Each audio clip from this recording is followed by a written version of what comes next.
పరిశుద్ధ గ్రంథములో నుంచి కీర్తనల గ్రంథము 16వ అధ్యాయము 11వ వచనము.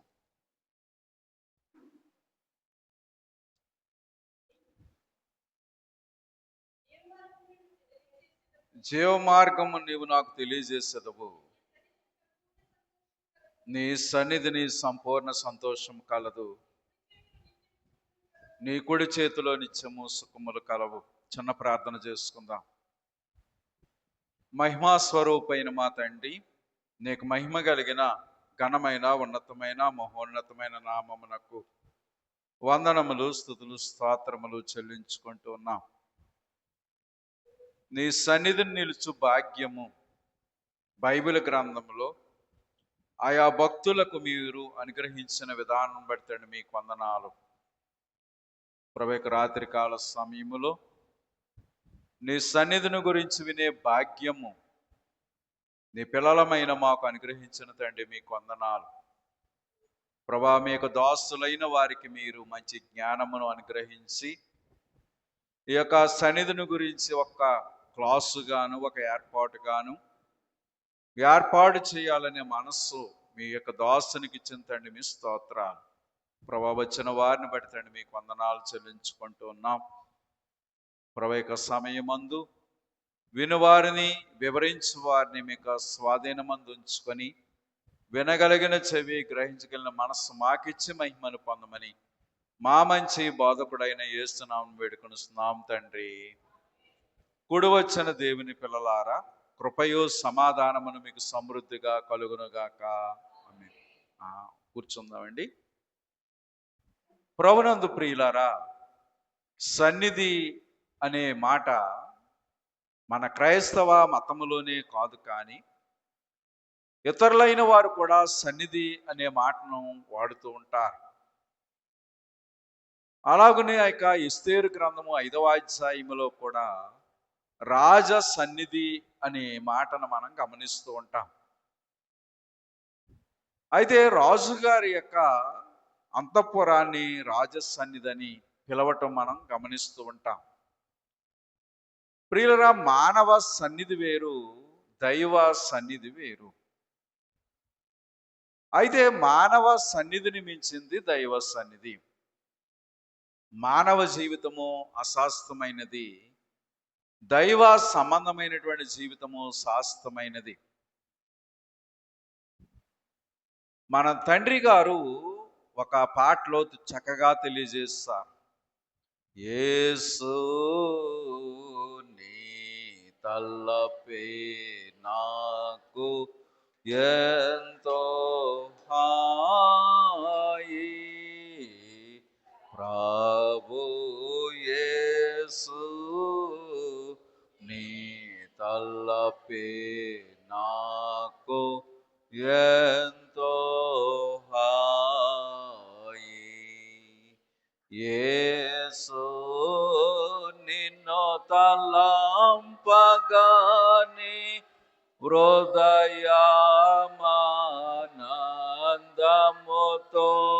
నిండున్, నీ సముఖమున ముఖము చూచుచు వాసము చేసినప్పుడే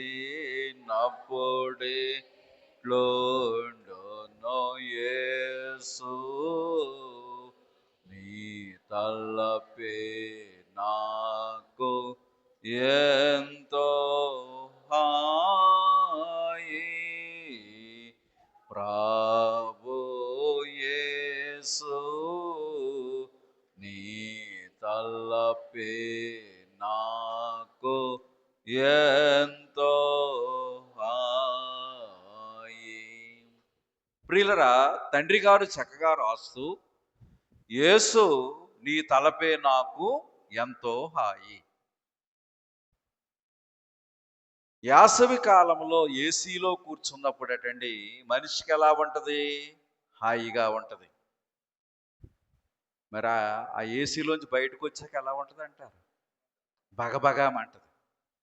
ప్రియులరా, ఆ గదిలో ఉన్నంతసేపు బాగుంటది, హాయిగా ఉంటది. కానీ ఆ గదిని విడిచి బయటకు వచ్చిన తర్వాత ఆగిపోద్ది, ఆయాసం వస్తుంది.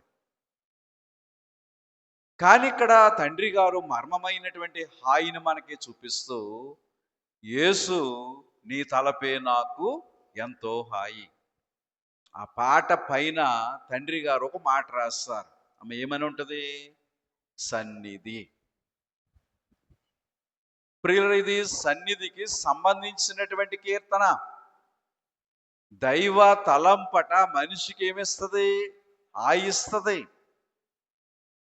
దానియేలు గ్రంథంలో షడ్రకు, మేషకు, అబేద్నెగోలు ఉన్నారు. మనకు తెలిసిన విషయమే, కొత్తది ఏం కాదనుకోండి. ప్రియులరా, ఆ ముగ్గురు బాలురికి దేవుడు ఓ పరీక్ష పెట్టారు. నిజానికి రాజుగారి ద్వారా పరీక్ష వచ్చింది. ఏంటా పరీక్ష అంటే, దోరా అనే మైదానంలో ఒక 60 మూరల పొడవు, 6 మూరల వెడల్పు కలిగినటువంటి ఒక పెద్ద విగ్రహాన్ని నిలవబెట్టి దాన్ని పూజించమని చెప్పేసి రాజుగారు ఆజ్ఞించారు. ప్రియులరా, పూజించకపోతే వచ్చే శిక్ష కూడా తెలియజేస్తారు. ఏంటా శిక్ష అంటే, పూజించని వారట మండుచున్న అగ్నిగుండంలో పడవేయబడాలి. ప్రియులరా, మరి నిజానికి ఈ ముగ్గురు బాలురు భక్తి కలిగినటువంటి వారు. ఈ ముగ్గురు బాలురు కూడా దైవ సంబంధమైనటువంటి ఏర్పాట్లో ఉన్నవారు. ఏదైనా ఒక మాట పెద్దవారికి అర్థమైనంతగా చిన్నవారికి అర్థం కాదు. కానీ మనం చూస్తున్నటువంటి ముగ్గురు పెద్దోళ్ళు కాదు, కానీ బాలురు. ప్రియులు, ఈ బాలురికి ఒక భయంకరమైనటువంటి పరీక్ష వచ్చింది. ఏంటా పరీక్ష అంటే, అగ్నిగుండంలో పడవేయబడటం. ప్రియుల, వారు అగ్నిగుండంలో వేయబడుతూ ఉన్నారు. అయితే వారు అగ్గికి భయపడ్డారంటే భయపడలేదు. ఎందుకు భయపడలేదు అంటే, వారు అగ్ని గుండములోనికి వెళుతూ ఉన్నా ఎదురుగా ఉన్న అగ్నిని చూడటం లేదు, కానీ వారి మనస్సులోనట వారు సన్నిధి చేస్తూ ఉన్నారట. ప్రియులరా, తండ్రి గారు రాస్తూ ఉన్నారు, యేసు నీ తలపే నాకు ఎంతో హాయి. ప్రియులరా, ఎదురుగా ఉన్న బగబగా మండుచున్నటువంటి అగ్ని గుండం వైపు వారి చూపు లేదు. అగ్ని గుండాన్ని వారు తలంచటం లేదు. ప్రియులరా, ఆ యొక్క అగ్ని గుండంలోనికి వెళుతూ కూడా వారు దేవుని తలంపు కలిగి ఉన్నారట. ఆ తలంపు ఆ బాలురికి ఎలా ఉంది? హాయిగా ఉంది. అమ్మ, అగ్ని ఎప్పుడన్నా కాలిందా? వంట చేసేటప్పుడు స్త్రీలకు అప్పుడప్పుడు ఏమవుద్ది? అగ్ని కాలద్ది. అమ్మ, ఎంత చల్లగా ఉంటుందో కదా. ప్రియులరా, అగ్ని కాలితే చాలా భయం వేస్తుంది, చాలా మంట వస్తుంది. కానీ ఆ యొక్క మండుతున్నటువంటి అగ్నికి వారు భయపడకుండా వారట దేవుని యొక్క సన్నిధి భాగ్యాన్ని వారు కలిగిన వారై ఉన్నారు. ప్రియులరా, వారి యొక్క మనసంతా కూడా దేవుని వైపు కేంద్రీకరించబడింది. మనసు యేసుని కథపై మలిపి యోచించిన మహిమ కనబడు నీకు అనుభవము దొరకన్నారు తండ్రి గారు. కనుక ఎటువంటి పరిస్థితిలోనైనా మన యొక్క మనస్సట దేవుని వైపు కేంద్రీకరించుకోవాలి. సర్వసాధారణంగా మనిషికి శ్రమ వచ్చినప్పుడు, కష్టం వచ్చినప్పుడు, ఇబ్బంది కలిగినప్పుడు మనస్సు మనము దేవుని మీద పెట్టలేము. ప్రియుల, మన యొక్క మనస్సు ఎక్కడెక్కడికో వెళ్ళిపోద్ది. అయితే దేవుని పిల్లలమై ఉన్నటువంటి మనము దేవుని యొక్క మహిమ చూడాలి అంటే మన యొక్క మనస్సట ఆయన మీద మనం కేంద్రీకరించాలి. కనుక ముగ్గురు బాలురికి వచ్చిన కష్టం సామాన్యమైన కష్టం కాదు. కొన్ని నిమిషాల్లో వారి యొక్క ప్రాణం పోద్ది. కొన్ని నిమిషాల్లో వారి యొక్క శరీరాలు కాలిపోతాయి. అయినా కానీ వారట మండుచున్న అగ్నికి వారు భయపడలేదు. తండ్రి గారు చక్కగా రాశారు, ముగ్గురు బాలురావలెనే మండు అగ్గికే జడియారు, వారు అగ్ని కాల్చి అగ్గి నుండి దిగునలేతురు వారు. అగ్ని కాల్చి అగ్గి నుండి దిగునలేతురు. ప్రియులరా, ముగ్గురు బాలురు వలనే మండు అగ్గికి చెడియారు. వారు అగ్గిని కాల్చి అగ్గి నుండి దిగ్గునలేతురు అని తండ్రి గారు చక్కగా రాస్తారు. అగ్ని దేన్నైనా కానీ కాలుస్తుంది కానీ ప్రియులరా, మరి మనలో మనం ఒక ఆలోచన చేసుకుంటే అగ్ని చాలా బలమైనది. అగ్నికి ఏదైనా కానీ కాలిపోవాల్సిందే. కొన్ని కొన్ని సందర్భాల్లో ట్రైన్స్ కాలిపోతూ ఉంటాయి. కొన్ని కొన్ని సందర్భాల్లో గృహాలు కాలిపోతూ ఉంటాయి. అయితే ప్రియులరా, కాల్చేది బలమైనది, కాల్చబడేది బలహీనమైనది. అంటే అగ్ని బలమైంది, అది దేనినైతే కాలుస్తుందో అది బలహీనమైనది. కనుక లోకములో ఉన్న ఏదైనా కానీ అగ్నికి ఆహుతి అవ్వవలసిందే. కానీ తండ్రి గారు చరణములో చక్కగా రాస్తూ, వారు అగ్నిని కాల్చి అగ్ని నుండి దిగ్గునలేతురు అని రాస్తారు. అంటే ఇక్కడ అగ్ని బలమైందా, ముగ్గురు బాలురు యొక్క భక్తి బలమైందా? ప్రియులరా, ముగ్గురు బాలురు యొక్క భక్తి బలమైంది. కనుక యోబు గ్రంథంలో ప్రశ్న ఉంటది, నీ భక్తి నీకు ధైర్యము పుట్టింపదా? కనుక మన భక్తి మనకేం పుట్టిస్తుందట? ధైర్యం పుట్టిస్తుంది. కనుక ఈ ముగ్గురు బాలురికి కూడా ఆ ధైర్యం ఎక్కడి నుంచి వచ్చిందంటే భక్తిని బట్టి వచ్చింది ధైర్యం. అంతేకాదు, దైవ సన్నిధిని బట్టట వారికి ఏమొచ్చిందంటే ధైర్యం వచ్చింది. దేవుని బట్టి వారికి ధైర్యము. ప్రియులరా, ధైర్యము చెడిపోయే కాలంలో మనమున్నాము. కనుక ధైర్యము లేని దినాల్లో మనమున్నాము. ధైర్యము లేని దినాల్లో ఉన్నటువంటి మనకి దిక్కేంటి అంటే దైవ సన్నిధి మనకి దిక్కు. ప్రియులరా, దైవ సన్నిధి లేని వారు దిక్కు లేని వారు, దైవ సన్నిధి కలిగిన వారు దిక్కై ఉన్నవారు. కనుక మనము దైవ సన్నిధి అనేది మన జీవితంలో ఒక భాగముగా ఉండాలి. దైవ సన్నిధి అనేది మన బ్రతుకులో ఒక భాగముగా ఉండాలి. ప్రియులరా, దైవ సన్నిధి అనేది బైబిల్ గ్రంథములో భక్తుల యొక్క బ్రతుకులో మనం గమనిస్తూ ఉంటాం. కనుక ముగ్గురు బాలురు భక్తి కలిగిన వారు, నమ్మకము కలిగిన వారు, విశ్వాసము కలిగిన వారు, దేవుని మీద సంపూర్తిగా నమ్మిన వారు. వారు ఒక మాట అంటారు, దేవుడు మమ్మును మండుచో ఉన్న ఈ అగ్నిగుండములో నుండి తప్పించే సమర్థుడు. ఒకవేళ ఆయన తప్పించక పోయినను, మన మట్టుకు అలాంటి పరీక్ష వచ్చింది అనుకోండి, మనం ఏమంటాం? తప్పిస్తేనే దేవుడు, తప్పించకపోతే దేవుడు కాదు. కానీ వారేమంటున్నారు? తప్పించినా దేవుడే, తప్పించకపోయినా దేవుడే. భక్తుల యొక్క భాష వేరుగా ఉంటదట, భక్తిహీనుల యొక్క భాష వేరుగా ఉంటది. భక్తుల యొక్క భాష ఏంటంటే, ఈ కష్టాన్ని నుండి మమ్మల్ని తప్పించిన దేవుడే, తప్పించకపోయినా దేవుడే. కనుక మాకు మేలు చేసిన దేవుడే, మాకు మేలు చేయకపోయినా దేవుడే. అది భక్తుల యొక్క భాష. కానీ భక్తిహీనుల యొక్క భాష అయితే అలా కాదు. ఆయన తప్పిస్తేనే దేవుడు, తప్పించకపోతే ఆయన దేవుడు కాదు. అది భక్తిహీనుల యొక్క భాష. ప్రియుల, ముగ్గురు బాలురు కూడా భక్తులు. బాల్యకాలంలో అలాంటి భక్తి, ఆ యొక్క సన్నిధి అనుభవం అనేదట ఆ భక్తుల యొక్క లేక బాలుర యొక్క జీవితంలో ఇక్కడ మనం గమనిస్తూ ఉన్నాం. అయితే ప్రియుల, నిజానికి సన్నిధి అంటే ఏంటి?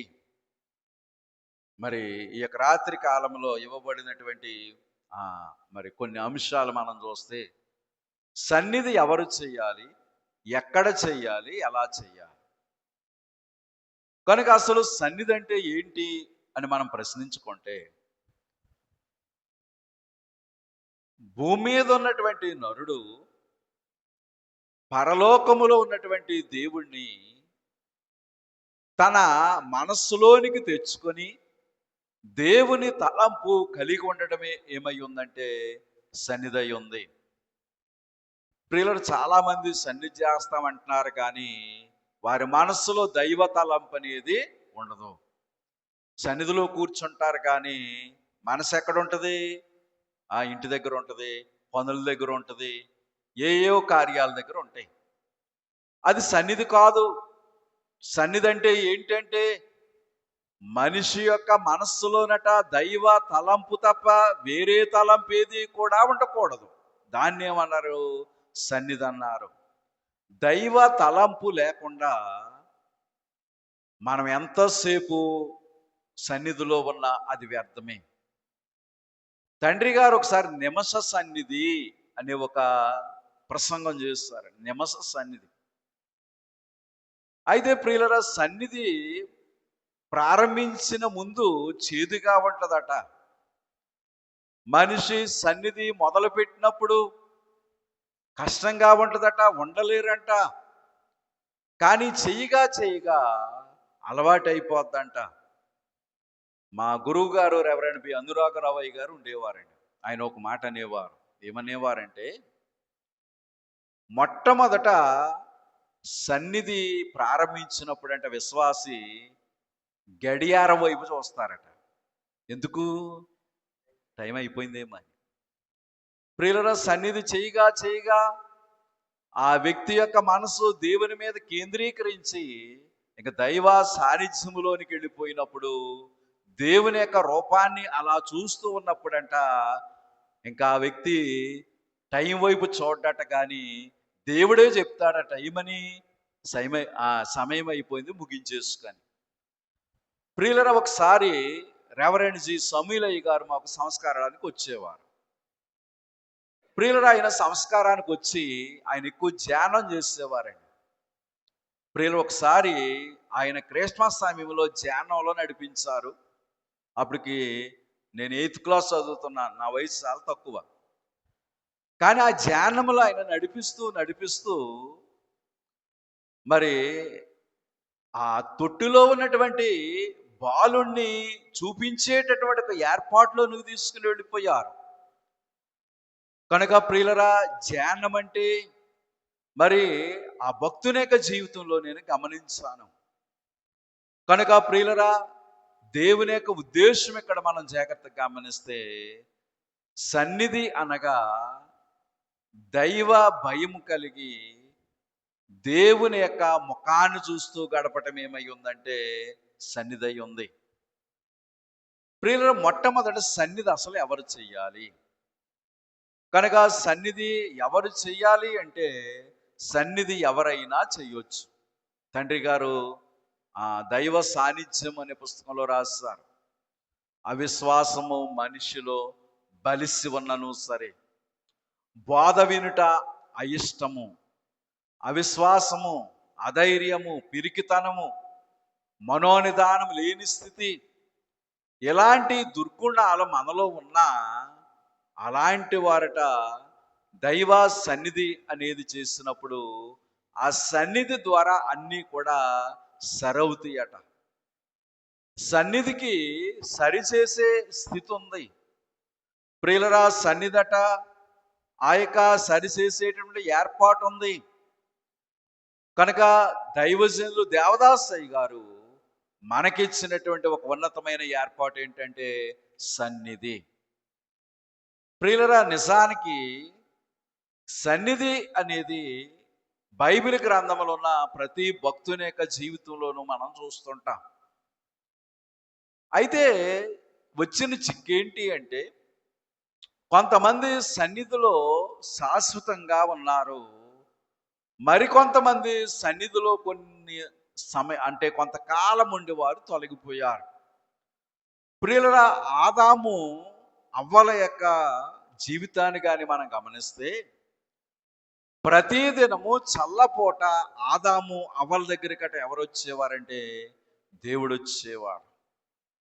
ప్రియులు, ప్రతిదినము కూడా చల్లపూట దేవుడు వారి దగ్గరికి దిగొచ్చి వారితో సహవాసం చేసేవారు.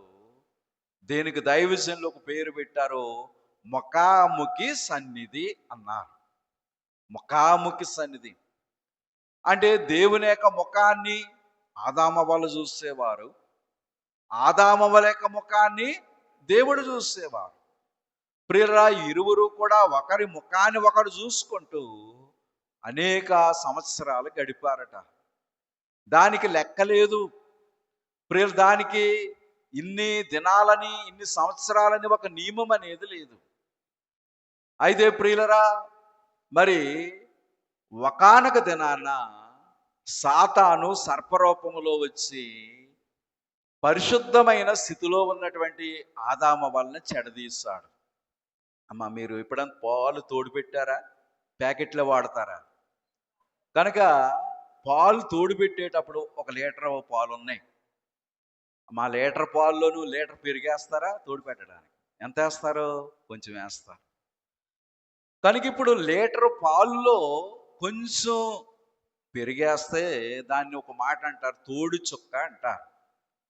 ప్రియులా, లీటర్ పాలు తోడు చుక్కేస్తేనట ఇప్పుడు ఆ పాలన్నీ ఏ రూపంలోనికి వస్తున్నాయి?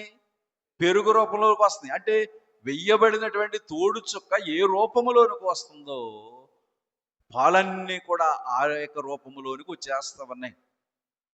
అలాగనే ఆదాము అవ్వలు పాల వంటి వారు.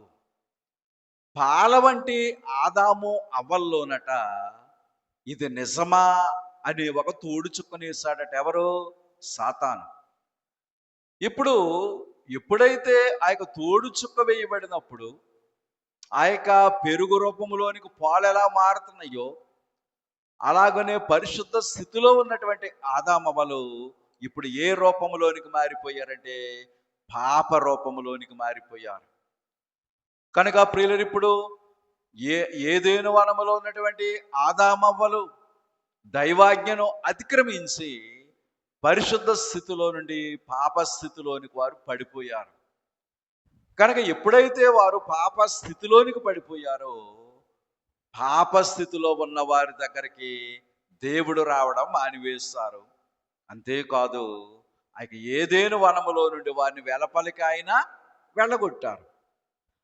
అంటే ఇప్పుడు దేవునికిని మానవునికిని ఎడబాపు అనేది వచ్చింది. అంతవరకు కూడా ఆదామవ్వలు దేవుని సన్నిధిని అనుభవించారు. అంతవరకు కూడా ఆదామవ్వలు దేవుని యొక్క సన్నిధిలో తమ యొక్క మనస్సులను పవిత్రపరుచుకుంటూ బ్రతికారు. కానీ ఆ యొక్క పాపం ఎప్పుడైతే ప్రవేశించిందో వారికి ఏదేనులో ఉండటానికి వీలు లేకుండా పోయింది.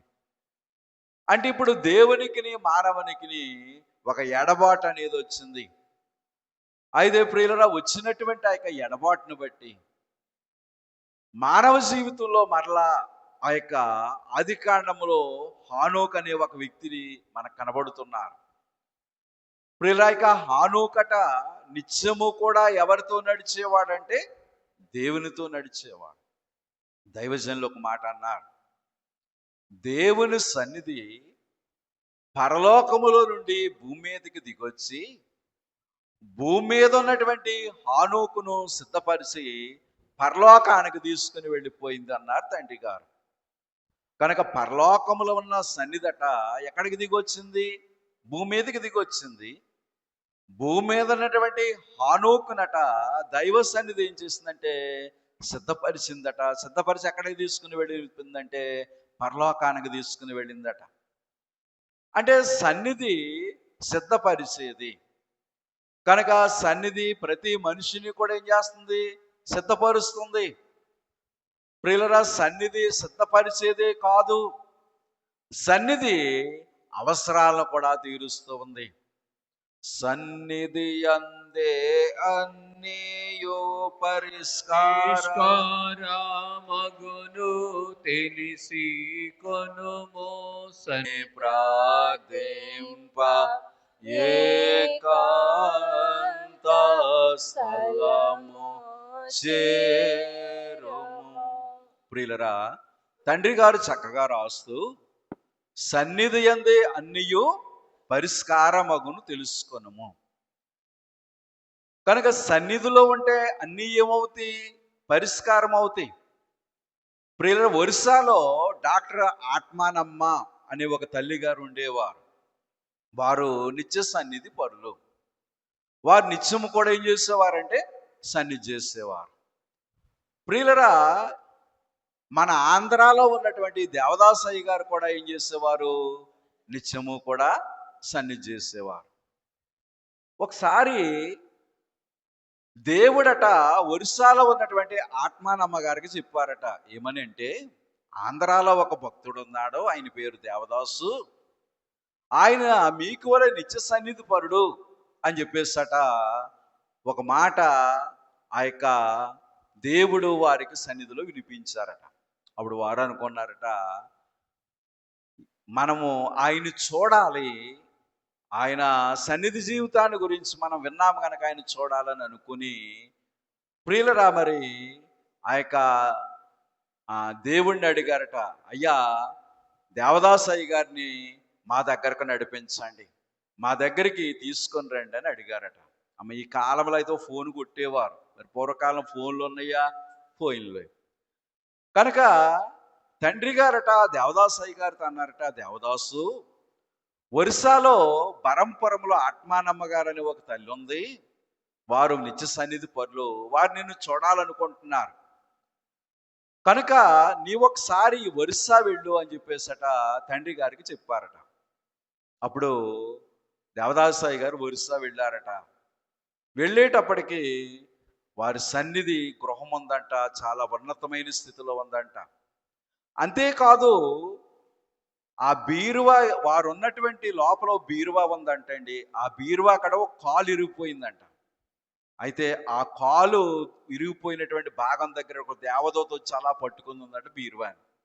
అంటే బీరువా పడిపోకుండా ఆ దేవదూత పట్టుకుందట. అంటే వారు దేవదూతల చేత ఏం చేయించుతున్నారు? పరిచర్య చేయించుకుంటున్నారు. ప్రియులరా, వారి అవసరాలు దేవదూతలు తీరుస్తున్నాయి, వారి అక్కర్ల దేవదూతలు తీరుస్తున్నారు. ఇవన్నీ తండ్రి గారు చూశారట.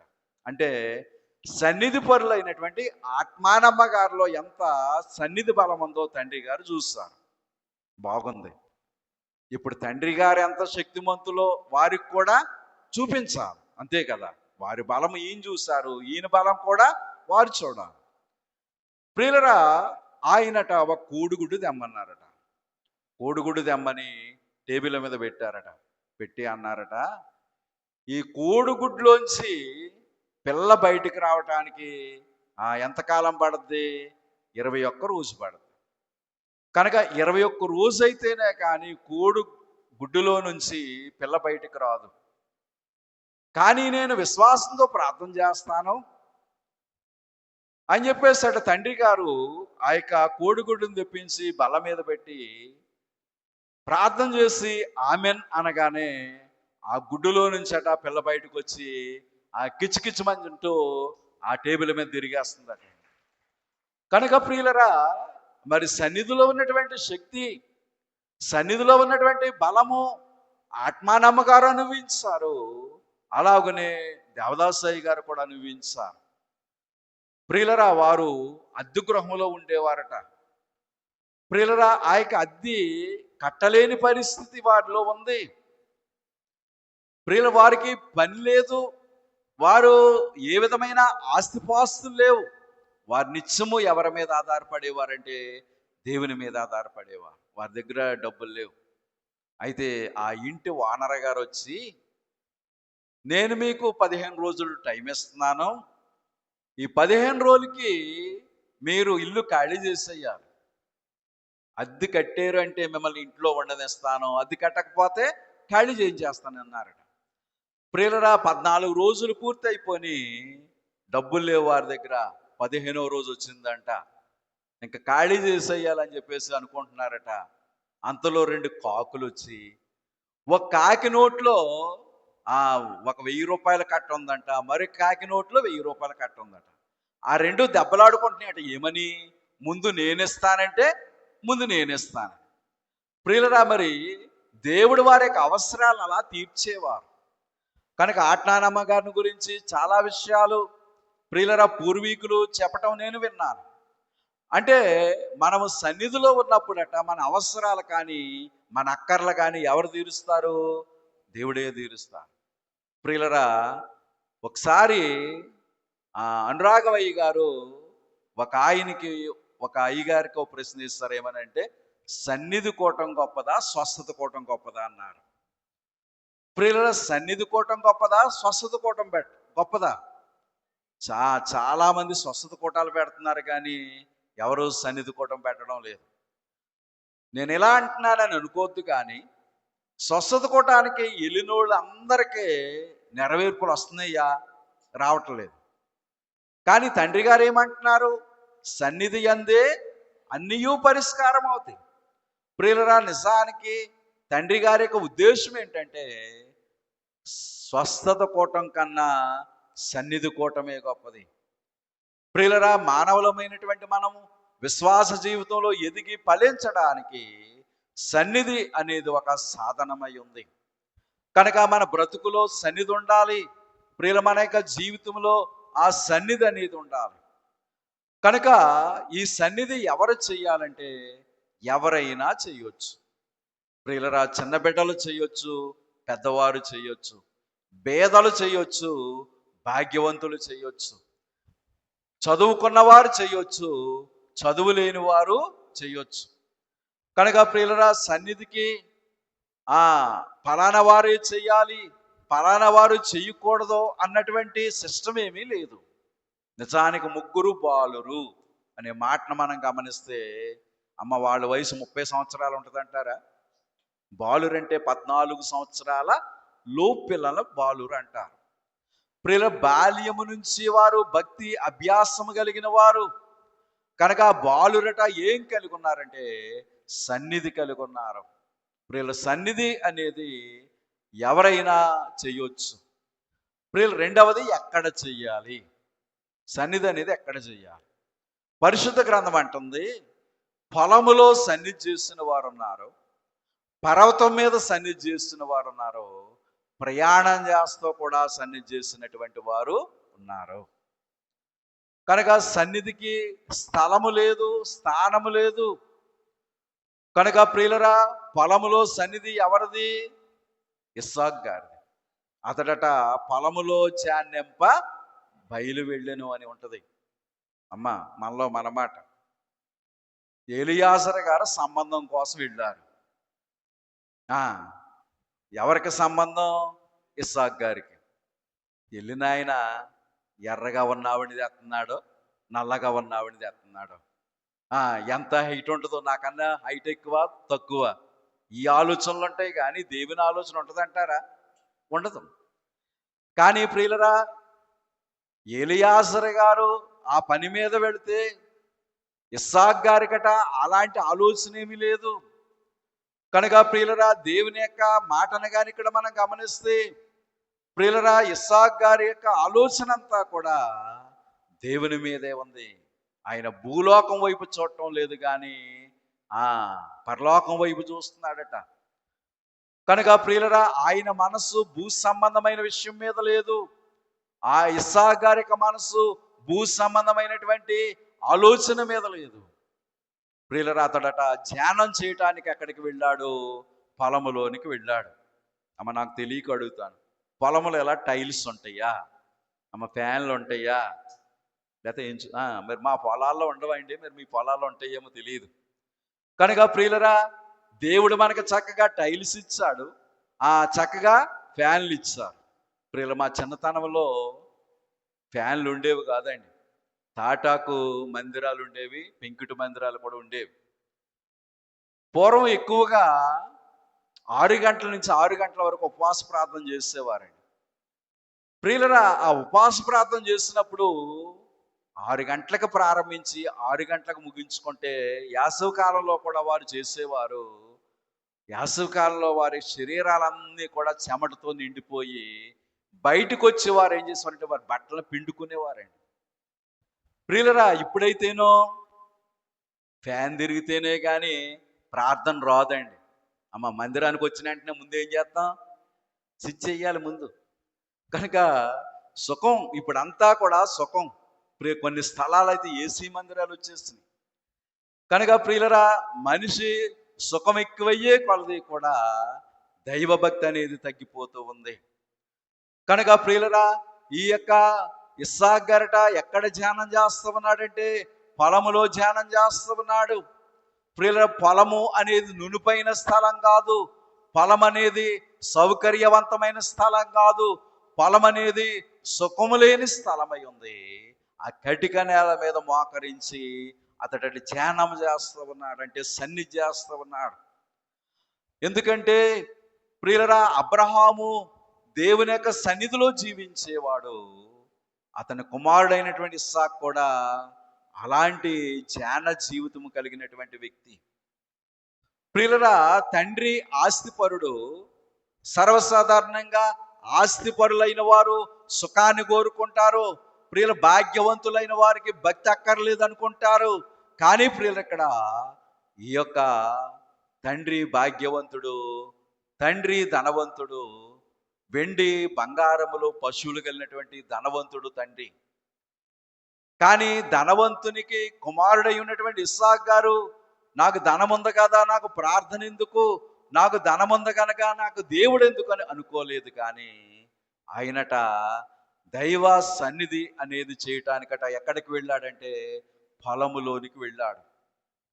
ఊళ్ళో స్థితి వేరు, పొలములో ఉండే ఏర్పాటు వేరు. మా చిన్నతనంలో భోగిరి భూషణం అని ఒక ఆయన ఉండేవారండి. ఆయన దేవదాసాయి గారు మా ప్రాంతాలకు పంపించారు. ఆయన ఏం చేసేవారంటే పొలం వెళ్ళి పాకల్లోనూ గడ్డిమేట్ల వెనకాల పెడకల గూళ్ళ వెనకాల ఆయన మోకరించి ఏం చేసేవాడంటే ప్రార్థన చేసేవాడండి. ప్రియులు, ఎప్పుడైనా మీరు ఆలోచించండి.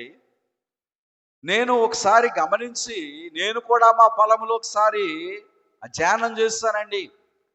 పొలంలో ఉండే ఆ యొక్క ప్రశాంతత ఊళ్ళో ఉంటుందా అంటే ఉండదు. పొలము అనగా ప్రశాంతమైనటువంటి స్థలము, రణగొణ ధ్వనులు లేనటువంటి స్థలము, ధ్యానము చక్కగా కుదిరే స్థలం ఏంటంటే పొలము. ప్రియులరా, పొలములో ధ్యానం చేస్తున్నటువంటి ఆ యొక్క ఇస్సాకు గారికట ప్రియులరా నెరవేర్పు అనేది దొరికిందా లేదా? అమ్మ, పొలములో ధ్యానం చేయడానికి వెళ్ళినటువంటి ఇస్సాకు గారికి, పొలములో సన్నిధి చేయడానికి వెళ్ళినటువంటి ఇస్సాకు గారికి నెరవేర్పు దొరికిందా లేదా? దొరికింది. ప్రియులరా, ఇంకా అతడు పొలములో ఉండగానే ఆ యొక్క రెబెకమ్మ గారిని చూస్తాడు. పొలములో ఉండగానే ఎలియాజరు రెబెకా గారిని తోడుకొని వస్తూ ఉన్నాడు.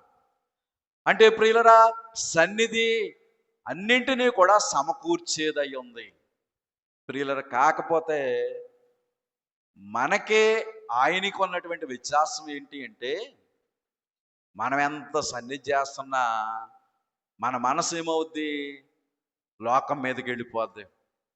మనకు ఆరోగ్యం బాగోలేదనో, బిడ్డలకి వివాహాలు అవటం లేదనో, అప్పులు ఉన్నాయనో, అవసరాలు ఉన్నాయనో వీటి మీదకి వెళ్ళిపోద్ది. కానీ ఆ భక్తునికి అలా కాదు. వారు వేటి వైపు చూసేవారు కాదు, కానీ నిదానించట ఎవరి వైపు చూసేవారంటే దేవుని వైపు మాత్రమే చూసేవారు. వాళ్ళకే మనకి ఉన్నటువంటి వ్యత్యాసం అది. కనుక ప్రియులరా, దేవుని యొక్క మాటను బట్టి ఇక్కడ మనం చూస్తే కనుక పొలములో సన్నిధి ఆ యొక్క ఇస్సాకు గారిది, పర్వతం మీద సన్నిధి ఎవరు? మోషే గారు. కనుక ప్రియులరా, దిగి వచ్చినటువంటి దేవుడు, ఎక్కి వెళ్ళినటువంటి మోషే, ఇద్దరూ కూడా అనట ఎక్కడ కలుసుకున్నారంటే పర్వతం మీద కలుసుకున్నారు. కనుక ప్రియులరా, మరి ఆ యొక్క దేవుడు దిగి రావటం ఇశ్రాయేలీలు చూశారు. అగ్నికి ఆ పర్వతం కంపించింది. అగ్నికి ఆ ఉరుముల ధ్వనికి కొండ క్రింద ఉన్నటువంటి ఇశ్రాయేలీలు అల్లిపోయారు. కొండ క్రింద ఉన్నటువంటి ఇశ్రాయేలీలకు దేవుడు దగ్గరగా ఉన్నారా? పర్వతం మీద ఉన్నటువంటి మోషేకు దేవుడు దగ్గరగా ఉన్నారా? అమ్మా, మోషే గారికి దేవుడు దగ్గరగా ఉన్నారు. దగ్గరగా ఉన్న మోషే జడియలేదు, కానీ దూరంగా ఉన్న ఇశ్రాయేలీయులు ఏం చేస్తున్నారు? జడిసిపోతున్నారు. కానీ ప్రియులరా, మోషే గారికి ఉరుములు వినబడటం లేదట, ఆ మెరుపులు వినబడటం లేదు, భయంకరమైనటువంటి బోరతోనే వినబడటం లేదు. కానీ మోసే మనసంతా ఎవరిని చూస్తుంది? దేవుణ్ణి చూస్తుంది. ఇశ్రాయేలీయులు అంటున్నారు, మోషే మోషే నీవు మాతో మాట్లాడు, మేము వింటాం. దేవుడు మాతో మాట్లాడితే మేము చనిపోతాం అంటున్నారు. ప్రియుల, మోషే యొక్క మాట ఇశ్రాయేలీయులకు అర్థం కాలేదు, కానీ దేవుని యొక్క మాటట ఎవరికి అర్థమైందంటే మోషే గారికి అర్థమైంది. కనుక ప్రియుల, పర్వతం మీద మోషే గారు 40 దినాలు కూడా దేవుని యొక్క ఏర్పాటులో ఉండిపోయాడు. తండ్రి గారు ఈ పాఠం చెప్పినప్పుడు అన్నారు, మోషేకు భోజనం ఎక్కడి నుంచి వచ్చింది అంటే, మోషే భుజించింది స్వరభోజనము అన్నారండి తండ్రి గారు. అమ్మ, ఏం భోజనం అంట? స్వరభోజనం. స్వరభోజనం అంటే మాటే భోజనము. కనుక ప్రియులు, దేవుని యొక్క స్వరాన్ని వింటూ, కనుక మనుషుడు రొట్టె వల్ల మాత్రము కాదు, కానీ దేవుని నోట నుండి వచ్చు ప్రతి మాట వల్ల జీవించును. కనుక ప్రియులరా, మరి ఆ కాలంలో ఉన్నటువంటి ఏర్పాటు ఆ పరిశుద్ధ గ్రంథం మనకి చూపిస్తూ ఉంది. స్వర భోజనాన్నట ఆ యొక్క మోషే గారు భుజించారట. ఆ స్వర భోజనాన్ని బట్టి 40 దినాలు కూడా మోషే మంచినీళ్లు త్రాగలేదు, భోజనము చెయ్యలేదు. కనుక ప్రియులరా, దేవుని యొక్క మాట వింటూ, దేవుని యొక్క స్వరాన్ని వింటూ మోషే గారు 40 దినాలు కూడా గడిపివేశారు. 3వ సన్నిధి ప్రయాణ సన్నిధి ఎవరిది? ఏలియా గారి. మొదటి రాజుల గ్రంథం 19వ అధ్యాయంలో ఆ యొక్క ఏలియా గారట ఎన్ని దినాలు నడిచారంటే 40 దినాలు నడిచారు. కనుక ప్రియులను చూద్దాం, ఆ యొక్క మొదటి రాజుల గ్రంథము 19వ అధ్యాయము 8వ వచనము. అతడు లేచి భోజనము చేసి ఆ భోజన బలము చేత 40 రాత్రింబగళ్ళు ప్రయాణం చేసి దేవుని పర్వతమని పేరు పెట్టబడిన హోరేబునికి వచ్చి చాలు. కనుక ప్రియులరా, ఒకానొక సమయంలో ఆ ఏలియా గారు అంటున్నారు, ఎంత మట్టుకు చాలును, నా ప్రాణాన్ని తీసేసుకో. ప్రియులరా, ఎంత మట్టుకు చాలును, నా ప్రాణాన్ని తీసేసుకున్నటువంటి ఆ యొక్క పరిస్థితుల్లోనట ఏలియా గారికి దేవుడు దేవదూతల చేత ఏం పంపించారంటే ఆహారం పంపించారు. మరి ప్రాణాన్ని తీసుకేసుకో అన్న ఆయన భోజనం చేయొచ్చు అంటారా? అమ్మ, చనిపోయేవాడు భోజనం ఎందుకు? కానీ ప్రియులరా, మరి ఆ యొక్క దేవదూత గారు భోజనం తేగానే ఆకలిగా ఉన్నటువంటి ఏలియా గబగబా లాగించాడు. ప్రియులరా, 2వ మారు మరలా వచ్చి మరలా భోజనం చేశాడు.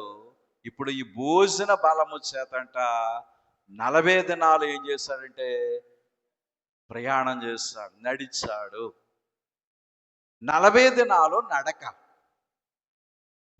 ప్రియులరా, మనమైతేనో ఓ చోట నుంచి మరొక చోటకి వెళ్ళాలంటే వాహనం లేనిదే మనకి నడవలేమండి. ప్రియుల, వాహనం ఉంటేనే మనం ప్రయాణం చేయగలము. కానీ ఇక్కడ ఏలియా గారి యొక్క ప్రయాణము చిత్రమైన ప్రయాణము. ఏంటా చిత్రం అంటే 40 రాత్రింబగళ్ళు. అంటే పగలు నడిచాడు, రాత్రులు నడిచాడు. ఎక్కడ నడిచాడు? అరణ్యములో. ప్రియులరా, అరణ్యము అంటే మనుషులు సంచారము లేని స్థలము, క్రూర మృగాలుండే స్థలము. ప్రియులరా, ఆ భయంకరమైనటువంటి క్రూర మృగాలుండే ఆ యొక్క అరణ్యములో ఆ యొక్క ఏలియా గారు నడవటం అంటే చిన్న విషయం ఏమీ కాదు. లోకంలో ఒక మాట అంటారండి, దేవుని యొక్క ఆజ్ఞ లేనిదేనట చీమైనా కొట్టదు అంటారు. ఇప్పుడు అడవిలో ఉండే సింహాలు కానీ పులులు కానీ ఏలియా గారికి హాని చేసినయా? చేయలేదు. కనుక ప్రియులరా, సన్నిధి పరుని మీద చెయ్యేసే అధికారమట సృష్టిలో ఉన్న ఏ జీవికి కూడా దేవుడు ఇవ్వలేదంట. కనుక ప్రియులరా, మరి దేవుని యొక్క మాటను బట్టి చూస్తే దేవుని పిల్లలమై ఉన్నటువంటి మనము ఈ యొక్క సన్నిధి అనేది ఎక్కడైనా చేయవచ్చు. కనుక తండ్రి గారు కొన్ని సన్నిధుల గురించి చెప్పారు. మది సన్నిధి, గది సన్నిధి, మత్స్య సన్నిధి. ప్రియుల మత్స్య సన్నిధి ఎవరిది? యోనా గారిది. చేప గర్భములోనట ఆయన ఏం చేస్తారంటే సన్నిధి చేస్తారు. కనుక ప్రియులరా, మానవులమైనటువంటి మనము ఏ స్థలములో నుండైనా కానీ మనం ఏం చెయ్యాలంటే సన్నిధి చెయ్యాలి. అయితే సన్నిధికి స్థలము ముఖ్యము కాదు కానీ తలంపు అనేది ముఖ్యము అన్నారు. అమ్మ, స్థలం ముఖ్యం కాదంటే ఏం ముఖ్యం? తలంపు ముఖ్యం. కనుక ప్రియులరా, మనం పాడుకుంటూ ఉన్నాం, యేసు నీ తలపే నాకు ఎంతో హాయి. దేవుని యొక్క తలంపట మనిషికి ఏమిస్తుంది? హాయినిస్తుంది. అది తలంపు కుదిరిన వారికి తెలుస్తుంది కానీ కుదరని వారికి ఆ యొక్క విషయం తెలియదు. కనుక ప్రియుల, దేవుని పిల్లలమై ఉన్నటువంటి మనము దైవ తలంపు అనేది చాలా ప్రాముఖ్యమైంది. మరి మా గురువు గారు ఒకసారి ఒక విషయం చెప్పారండి. ఏంటంటే, ఒక ఊళ్ళోనట కొంతమంది కూడి సన్నిధి చేసుకునేవారటండి. అయితే ప్రియుల, వారు సన్నిధికి వెళుతూ ఉంటేనట వారు కూడా ఒక పిల్లి వెళ్ళేదటండి. మా సన్నిధికి వాళ్ళు కూడా ఏమి వెళ్ళేది? పిల్లి వెళ్ళేది. కొన్ని రోజులు చేసేటప్పటికి వారిలో వారికి మనస్పర్ధనలు వచ్చినాయట, కలహాలు వచ్చినాయట, ఎన్నెన్నో వచ్చినాయట.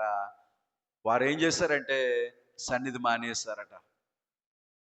వారి యొక్క సన్నిధి 12 గంటల నుంచి 1 గంట వరకు ఏళ్ళ సన్నిధికి వెళ్ళటం మానేశారు, కానీ ఆ పిల్లి మాత్రం మానలేదట.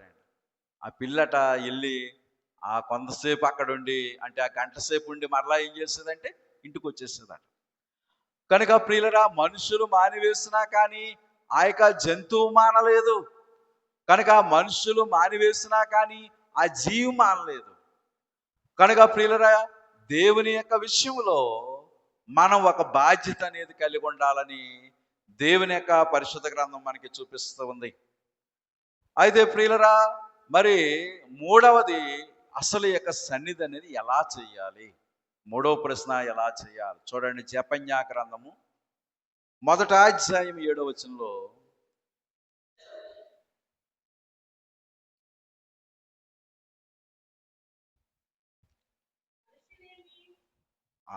జపన్యా 1వ అధ్యాయం 7వ వచనం,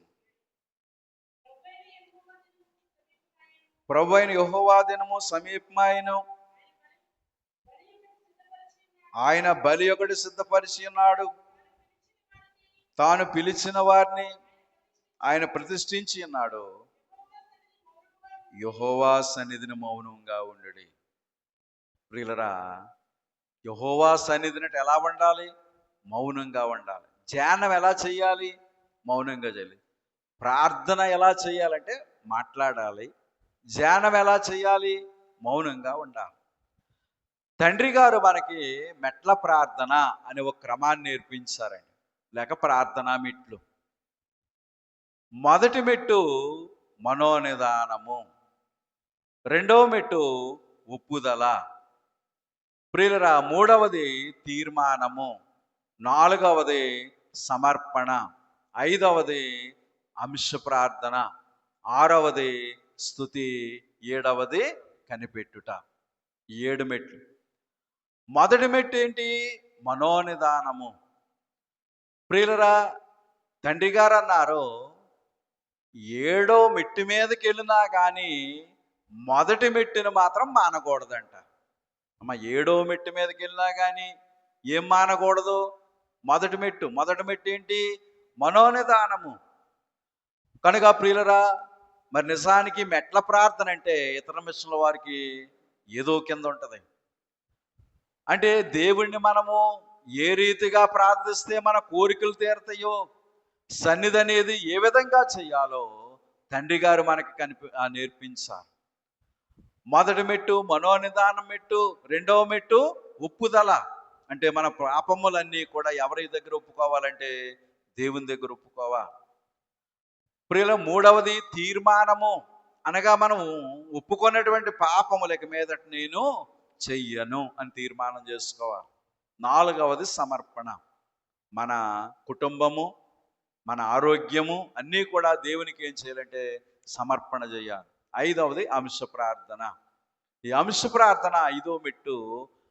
ఈ ఐదో మెట్టు అడిగే మెట్టు అన్నారు. అంటే ఐదో మెట్టు మీద మనము ప్రార్థన చేసుకోవచ్చు, మన అంశాలన్నీ కూడా ప్రభుకి చెప్పుకోవచ్చు. ఆరో మెట్టు స్తుతి మెట్టు. ప్రియులరా, ఐదో మెట్టు మీద మనం అడిగాం, ఆరో మెట్టు మీద దేవుడు మనకి ఇచ్చేస్తాడని చెప్పేశాడు. దేవుడిని ఏం చేయాలి? స్తుతి చేయాలి.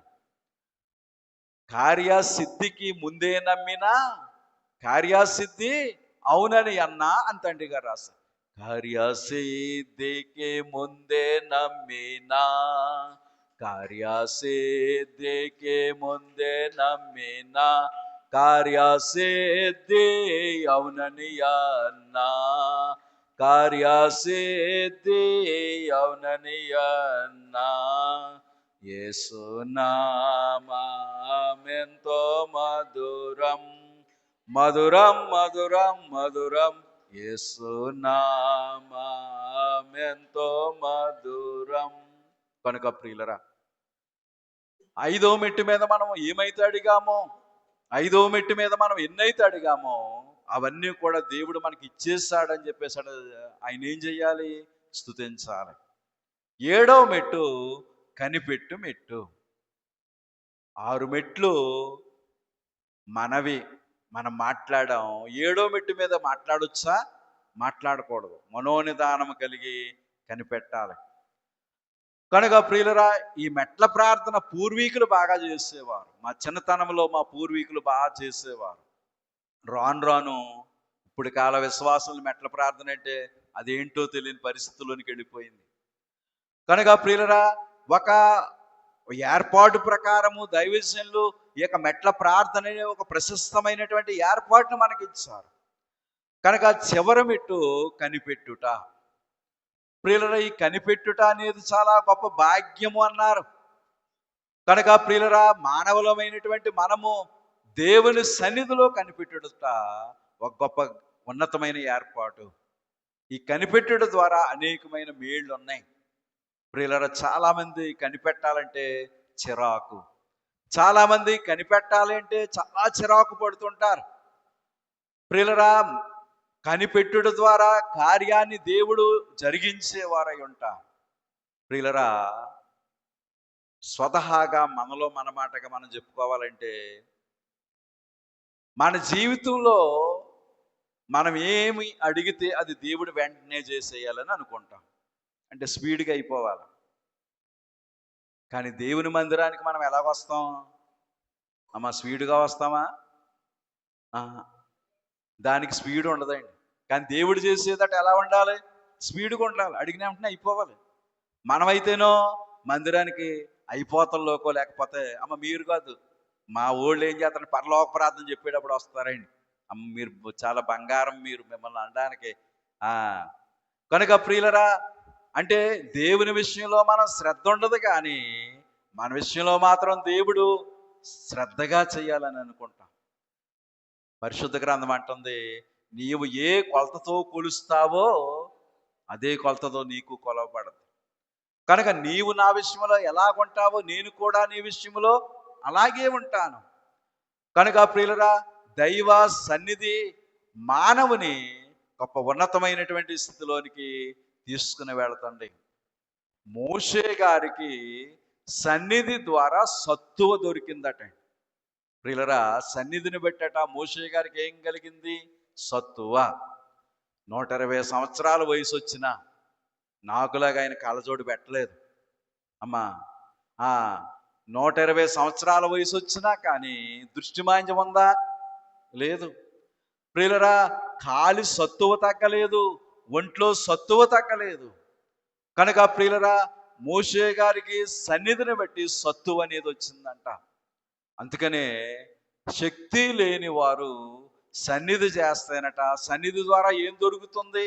శక్తి దొరుకుతుంది. కనుక ప్రియులరా, ఈ సన్నిధి భాగ్యము అనేది మానవులైన వారికి దేవుడిచ్చే గొప్ప ఉన్నతమైనటువంటి ఏర్పాటుగా పరిశుద్ధ గ్రంథం మనకి చూపిస్తూ ఉంది.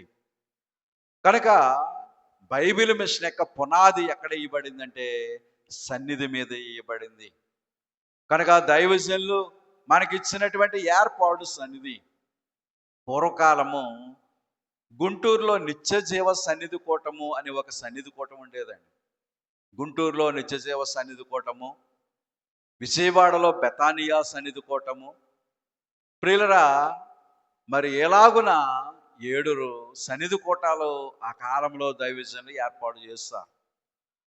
అయితే రాను రాను సన్నిధి కూటాలు ఏమైనాయి అంటే సన్నగిల్లిపోని, సంఘాలు పెరిగినాయి కానీ సన్నిధి లేదు. ప్రియులరా, సన్నిధి లేని సంఘాలు నీరసమైనటువంటి స్థితిలోనికి వెళ్ళిపోని. కనుక ప్రియులరా, దేవుని పిల్లలమై ఉన్నటువంటి మనము సన్నిధి అనేది ఒక ఛాలెంజ్గా తీసుకోవాలి. ప్రియులరా, మన యొక్క జీవితంలో సన్నిధి అనేది ఒక ఏర్పాటుగా మనం కలిగి ఉండాలి. కనుక బైబిల్ గ్రంథంలో భక్తులైన వారు దినానికి ముమ్మారు ప్రార్థించే అలవాటు వారు కలిగారు. మరి దావీదు గారికి దినానికి 3 మార్లు ప్రార్థించే అలవాటు ఉంది. దానియేలు గారికి కూడా దినానికి 3 మార్లు ప్రార్థన చేసే అలవాటు ఉంది. ప్రియుల వారికి బ్రతుకులో సన్నిధి ఒక భాగమైపోయింది. అలాగునే మన బ్రతుకులో కూడా సన్నిధి ఒక భాగమై ఉండాలి. ప్రియుల దాన్ని ఏమన్నారంటే గంట సన్నిధి అన్నారు. రెండవది కనిపెట్టు గంట అనే ఒక పుస్తకం ఉండేదండి పూర్వకాలం, ఇప్పుడు కూడా ఉంది, కనిపెట్టు గంట. కనుక ఎంతసేపు దేవుని సన్నిధిలో కనిపెట్టాలి? 1 గంట. అయితే ప్రియులరా, మరి 1 గంట మనము దేవుని యొక్క సన్నిధిలో దినానికి 1 గంట కనిపెడితే దేవుడిచ్చే దీవెనలు వెంటనే వస్తాయట. గంట ఏమవుతుంది? వెంటనే వస్తుందట. ప్రియులరా, రాను రాను ఈ గంట సన్నిధి అనేది మనుషుల్లో తగ్గిపోవడం అనేది మనం గమనిస్తూ ఉన్నాం. కనుక సన్నిధి జీవితం అనేది ఒక శ్రేష్టమైనటువంటి జీవితము. ప్రియుల తండ్రి గారు అన్నారు, సన్నిధి చేసే వారికి సృష్టి మీద అధికారం ఉంటుందట. సన్నిధి చేసే వారికి అటండి దేని మీద అధికారం ఉంటుంది? సృష్టి మీద అధికారం. ప్రియులరా, సన్నిధి పరుడై ఉన్నటువంటి ఏలియా గారు 3.5 సంవత్సరాలు మంచైనను వర్షమైనను పడకుండానట సృష్టికి ఏం చేశాడు? తాళం వేశాడు. ప్రియులరా, సన్నిధి పరుడైనటువంటి యెహోషువ ఒక నాడెల్లా ఆ సూర్యుడు అస్తమించకుండా ఆయన ఆపు చేస్తాడు. అమ్మ, సూర్యుడు ఆగంటే ఆగుతాడా? ఆగడం. సూర్యుడు ఎవరి ఆధీనములోనూ ఉండడు గనక ఆగడం. కానీ యెహోషువ ఒక రోజు సూర్యుడు అస్తమించకుండా ఏం చేశాడంటే ఆపాడు. అంతేకాదు ప్రియులరా, మోషే గారు కూడా సన్నిధిపరుడైనటువంటి మోషే సముద్రాన్ని ఏం చేశాడంటే 2 పాయలుగా చేస్తాడట. తండ్రి గారు చెప్పిన మాట, సన్నిధి పరులకు సృష్టి మీద అధికారం ఇస్తారట.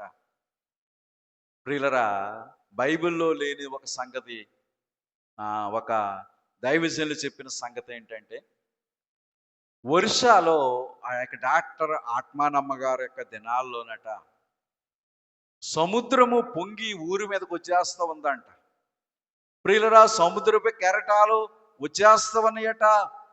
ఆ సమయంలో ఆత్మానమ్మగారు ఆ సముద్రము దగ్గర నిలబడి ఆగు అనగానే కెరటాలన్నీ ఆగిపోయినాయట. కనుక ప్రియులరా, మరి అటే సన్నిధి భాగ్యము, సన్నిధి జీవితం కలిగినటువంటి వారు గొప్ప ఏర్పాటు కలిగినటువంటి ఏర్పాటు పరిశుద్ధ గ్రంథంలో మనం గమనిస్తూ ఉన్నాం. కనుక ప్రియులరా, ఈ సన్నిధి అనేది ఒక ఉన్నతమైనటువంటి స్థితిని చూపిస్తూ ఉంది. అసలు మన బైబిల్ మిషన్లో మొట్టమొదటి సన్నిధి పరులు, నిత్య సన్నిధి పరులు దేవదాసయ్య గారు. సన్నిధి అనేది అసలు ఎవరితో మొదలైంది? దేవదాసయ్య గారిని ప్రక్కన పెడదాం. మరి ఎవరితో మొదలైంది ఎవరైనా చెప్తారా అమ్మా? మరి ఓ పాటలో పాడుకుంటాం కదా, సన్నిధి మొక్కను నాటించారు సరసముగారు తమ్మగారిచే. బైబిల్ మిషన్ చాటండి విశ్వాసులారనే పాటలో సన్నిధి మొక్కను నాటించారు సరసముగా రూత్ అమ్మగారిచే. ప్రియులరా, ఎవరు ఈ యొక్క రూతమ్మ గారు అంటే చార్లెస్ గారి యొక్క భార్య రూతమ్మ గారు. ప్రియులరా, అంటే ఏలీషాయి గారి యొక్క మరదల గారు అన్నమాట అండి. అంటే అనురాగరావయ్య గారికి పిన్ని గారు. మొట్టమొదట సన్నిధి, బైబిల్ మిషన్లో సన్నిధి ప్రారంభకులు ఎవరంటే ఆ యొక్క రూతమ్మ గారే.